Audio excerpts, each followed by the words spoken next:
शिक्षक मित्र हो, नमस्कार. विद्यार्थ्यांमध्ये पायाभूत साक्षरता विकसित करण्यासाठी आपण वेगवेगळ्या उपक्रमांचे आयोजन करत आहोत. लेखनाच्या सरावासाठी अनेक कृती आपण घेत असतो. विद्यार्थी वर्णमालेतील सर्व अक्षरे स्वरचिन्हासह वाचत आहेत. आता आपण जोडाक्षरयुक्त शब्दांसाठी सराव घेणार आहोत. मुलांना शुद्ध लेखनाचा सराव खेळातून कसा बरं घेता येईल हे आपण पाहूया. आज आपण जादुई पेटी उघडूया हा उपक्रम शिकणार आहोत. यामध्ये विद्यार्थी शब्द वाचतील, लिहितील आणि शुद्ध लेखन शिकतील. या उपक्रमातून विद्यार्थ्यांना वर्णमालेतील अक्षरे योग्य समजतील. स्वरचिन्हयुक्त आणि जोडाक्षरयुक्त शब्द विद्यार्थी लिहितील. शुद्ध लेखन कौशल्य आनंददायी पद्धतीने आत्मसात करतील. या खेळासाठी आपल्याला पुढील साहित्य आवश्यक आहे. या पद्धतीने बनवलेली एक लहानशी सजवलेली अशी जादुई पेटी. या पेटीमध्ये काही शब्द आपल्याला बनवावे लागतील. हे शब्दपट्ट्या किंवा शब्दचिठ्ठ्या या पेटीमध्ये आपण ठेवणार आहोत. या शब्दपट्ट्यांमध्ये वेगवेगळे स्वरचिन्हयुक्त आणि जोडाक्षरयुक्त शब्द लिहिलेले असतील. उदाहरणार्थ आई, झोपाळा, बाळ, मित्र, पत्र, प्रश्न, श्रम, सूर्य, पुस्तक, राष्ट्र, पेन्सिल, पाऊस, खेळणे, फुलझाडे.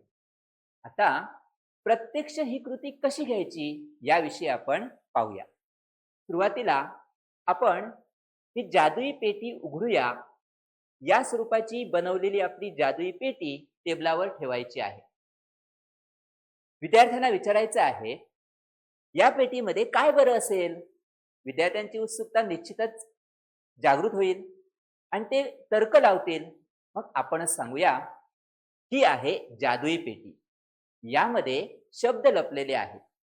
त्या शब्दांमध्ये स्वरचिन्हयुक्त शब्द आहेत, जोडाक्षरयुक्त शब्द आहेत. आता प्रत्यक्ष हा खेळ खेळायचा कसा? या पेटीमध्ये जे शब्द आहेत त्या शब्दांचं वाचन विद्यार्थी करणार आहेत. यासाठी विद्यार्थ्यांना समोर बोलवायचं आहे. एक विद्यार्थी येईल आणि पेटीमधला शब्द घेईल आणि तो वाचेल. विद्यार्थी शब्द मोठ्याने वाचेल आणि वर्गातील इतर विद्यार्थी तो वाचलेला शब्द ऐकून म्हणजे श्रुतलेखन करून लिहितील. एक विद्यार्थी समोर येईल आणि इतर विद्यार्थी ते शब्द लिहितील. अशा पद्धतीने हा खेळ या पेटीमध्ये जेवढ्या चिठ्ठ्या आहेत तेवढ्या चिठ्ठ्या संपेपर्यंत चालू राहतील. एक विद्यार्थी येईल आणि बाकीचे विद्यार्थी शब्द त्या विद्यार्थ्याने वाचलेलं ऐकून लिहितील. जादुई पेटीतील शब्द लिहून झाल्यावर सर्व विद्यार्थी आपली वही जोडीदाराला देतील, अदलाबदल करतील.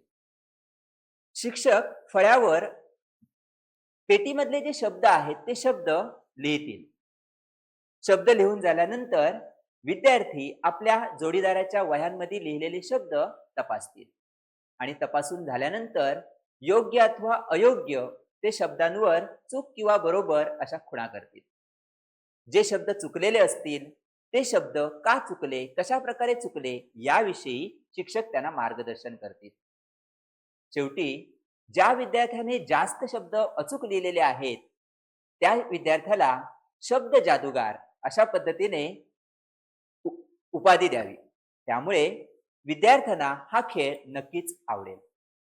शिक्षकांसाठी हा खेळ घेत असताना काही गोष्टी लक्षात घेतल्या पाहिजेत. सुरुवातीला सोपे स्वरचिन्हयुक्त शब्द घ्यायचे आहेत. हळूहळू शब्दांची काठिण्य पातळी वाढवायची आहे. जादुई पेटीत आज कोणते शब्द भेटतील या कुतूहलामुळे विद्यार्थी अधिक उत्साही राहतील. या खेळामध्ये पुढील कृती घेऊन खेळाची यशस्वीता पाहता येईल. विद्यार्थ्यांनी लिहिलेले शब्द एकत्र तपासणे, कोणते शब्द अवघड वाटले ते वर्गामध्ये चर्चा करणे, पुन्हा त्या शब्दांचा गटाने मोठ्याने उच्चार करून लिहिण्याचा सराव करणे. शिक्षकांनी मूल्यमापन करताना काही गोष्टी तपासल्या पाहिजेत. विद्यार्थी शब्द योग्य वाचतात का? स्वरचिन्हे, जोडाक्षरे योग्य वापरतात का? चुका दुरुस्त करून पुन्हा लिहितात का? या खेळाची विस्तार क्रिया सुद्धा आपल्याला घेता येईल. पेटीमधील लघु शब्द आणि या लघु शब्दांवरून लघु वाक्यांच्या चिठ्ठ्या ठेवणे. उदाहरणार्थ, मित्र आला, पत्र आले, सूर्य उगवला. आठवड्यातून एकदा शब्द, वाक्य असे स्तर जर वाढवत गेलो तर हा खेळ निश्चितपणे आनंददायी होतो. जादुई पेटी उघडूया हा उपक्रम मुलांना शुद्ध लेखन शिकण्यासाठी खेळात्मक, आनंददायी व परिणामकारक आहे. शिक्षकांनी रोज 5 ते 10 मिनिटे घेतली तरीही विद्यार्थी सहजपणे शब्द लिहू शकतात आणि त्यासोबतच स्वतः लिहिलेले शब्द आणि इतर विद्यार्थ्यांनी लिहिलेले शब्द याची विद्यार्थी तुलना करतात आणि दोघांमधल्या तुलनेनंतर आपल्या शब्द संपत्तीबद्दल विद्यार्थ्यांना कुतूहल निर्माण होते, जागरूकता निर्माण होते. धन्यवाद.